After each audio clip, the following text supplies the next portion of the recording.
प्रभुंकर धन्यवाद हो आज समय मु प्रत्येक को प्रभु जीशु ख्रीष्ट को बहुमूल्य नाम शुभेच्छा जनाए।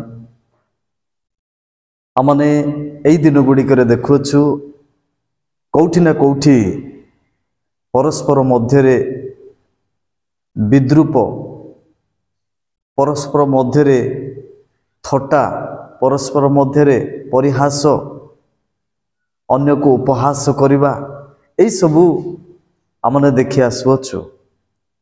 पड़ोशी सहित भल संपर्क नाही,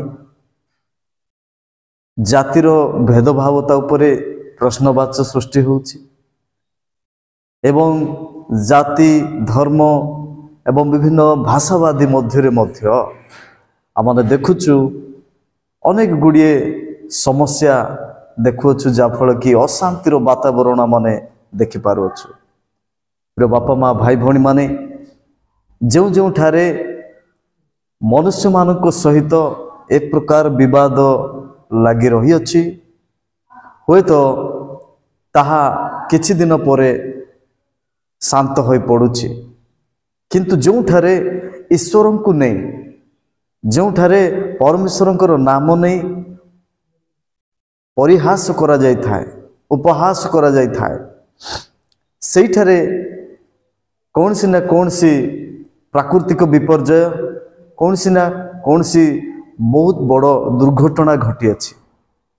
आमने एई किछि दिन पूर्वर देखुछु पृथ्वीर बहुत बड़ सहर रे मध्य प्रकार को घटना घटी। मु कहबा पई चाहे गोटे राष्ट्र हो, गोटे राज्य हो, गोटे ग्राम मध्य हो किंबा गोटे परिवार मध्य हो, ईश्वरंकर विरुद्ध रे ईश्वर को गोटे विद्रूपर पात्र भाव रे जदि निया जाए तबे सेठी किछि ना किछि घटी थाए। तेणु मु गोटे चिंतार विषय आपण मानक निकट प्रकाश करिया पई चाहे। अनेक थर आमे देखिछु पृथ्वी इतिहास रे भारत वर्ष रे मध्य, तेणु आमने कौन सी प्रकार ना मनुष्य को ना ईश्वरंकर नाम नहीं कौन सी स्थान रे आमने हास्य परिहास करिबा अनुचित। रे बापा माँ भाई भौणी माने आमने जदि बाइबल रो गोटे घटना मो स्मरण करिबा पई चाहे, आदि पुस्तक 6 अध्याय 11 पदरे जो समय कि पृथ्वी रे दुष्टता एवं संपूर्ण दैरात्म्य परिपूर्ण थिला, समुदाय समाज भ्रष्ट हो जाइथिला, से समय परमेश्वर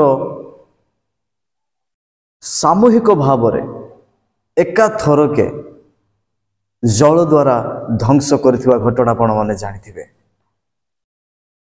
एपरि अनेक घटना जो थिरे कि परमेश्वरंकर विरोध रे परमेश्वर को उपहास करा जायछि, जेहेतु परमेश्वर विद्रूपर पात्र नुहंती। Our God is not mocked, से कौन सी हास्य परिहासर पात्र नुहंती। एहा प्रति मानव समाज सावधान हेबा रहिबा दरकार। प्रिय भाई भौणी माने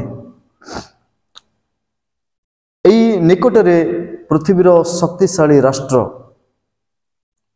अमेरिकार लॉस एंजेल्स सहर रे माने देखुथिलु कि प्रकार भावरे समस्त विषय पई श्रेय रो संख्या माने देखुथिलु, किंतु परमेश्वरंकर संपर्क रे आमे जीरो देखुथिलु, शून्य देखुथिलु। सेठी घोषणा होउथिला जे ईश्वर विहीन सहर बोली। देखंतु जो राष्ट्र पाई सारा पृथ्वी गर्व करि थाए, ज्ञान रे टेक्नोलॉजी पाई एवं विभिन्न शक्ति पाई धनी पाई सबु पाई, किंतु अल्प क्षणिक समय पर कि प्रकार घटना घटिला। परमेश्वर को आमने सर्वदा श्रेय देवा दरकार। तेणु गोटे विषय लिखा जाए आमने बाइबल रे देखुछु परमेश्वर विषय रे एठी प्रकार लिखा जाए भ्रांत न हो ईश्वर विद्रूपर पात्र नुहंती कारण मनुष्य जहा बुणे ताहा ही काटिब। प्रिय बापा माँ भाई भौणी माने यह वास्तव अटे मनुष्य जहा बुणी थाए ताहा ही काटिब। आमने कौन सी भाव रे कौठी ना कौठी ए प्रकार एक सुजोग थिबो अन्य माने परचर्चा रे थिबे आपण सेठी शामिल हेबे एवं हुए तो ईश्वर विरुद्ध रे आपण कथा कहिबे एप्रति आमने सावधान हेबा दरकार कारण ईश्वर विद्रूपर पात्र नुहंती तार परिणाम भयंकर। केते केते लोक मृत्युवरण कले से अग्निकांड रे। तेणु मु आज कहवाई चाहे आमने कौन सी मते ईश्वर विरुद्ध रे कौन सी पदे कथा को उच्चारण न करू कारण परमेश्वर आम को प्रेम करते से प्रेममय अटंती से आम को क्षमा देवारे सक्षम अटंती से आम उद्धारकारी परमेश्वर। प्रभु आम आशीर्वाद करंतु। आसंतु माने प्रार्थना करिवा। स्वर्गस्थ पिता तुम पवित्र नामर धन्यवाद करुछु। प्रिय बापा आमाने भूल बसतरे कौठी ना कौठी प्रभु आमने तुमरी विरुद्ध रे जितेबले जाई थाओ हाँ प्रभु ताहार परिणाम मध्य आमने भोगी थाओ। आमने देखुथिलु प्रभु अनेक लोक माने तुम विरुद्ध रे स्वर उत्तोलन करिथिबा प्रत्येक लोक प्रभु ध्वंस होइछंती। यह इतिहास कहे प्रभु आमान को तुमे एक सावधानतार वाक्य देइछ। सब विषय पाई आमने तुमको श्रेय देउछु बापा तुमको धन्यवाद देउछु बापा।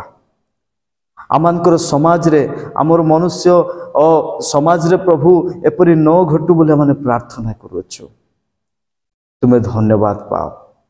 प्रत्येक भाई भौणी माने जो माने प्रार्थना अनुरोध पठाउछंती से समस्त को प्रति प्रभु तुमरी अनुग्रह वर्तु प्रत्येक तुमको भय करे प्रभु जीवन अतिबाहित करंतु। सब गौरव महिमा तुम्हें पाओ बोली प्रार्थना यीशु नाम रे मागुछु। आमेन।